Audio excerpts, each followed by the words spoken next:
শব্দ কখন পদে পরিণত হয়? আচ্ছা, ভালো প্রশ্ন করছো। শব্দ হবে পদে যদি ব্যবহার করো যুক্তি বাক্যে। কি বললাম?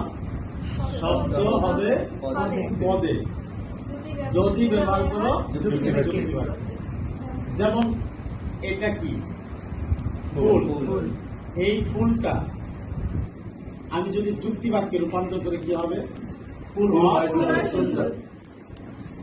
তাহলে ফুল ছিল শব্দ, এখন যুক্তি বাক্যে আমরা কি করলাম? উদ্দেশ্য হিসেবে ব্যবহার করলাম ফুলকে, এবং ফুলকে আমি প্রশংসা করলাম কি দিয়ে? সুন্দর দিয়ে। তাহলে এই যে ফুল উদ্দেশ্য পদ, সুন্দর হচ্ছে বিধেয় পদ, আর মাঝখানে যে আছে সেটা কি? সংযোজক। তাহলে এই যে ফুল শব্দটা কি হলো? যুক্তি বাক্যে ব্যবহার করার কারণে একে পদে পরিণত হয়। ঠিক আছে? তাহলে আমার এই কবিতা লাইনটা তো মনে থাকবে? কে বলবা? তুমি বলো যে কবিতা লাইন। শব্দ হবে পদে যদি ব্যবহার করো যুক্তি বাক্যে। ঠিক আছে? ধন্যবাদ স্যার।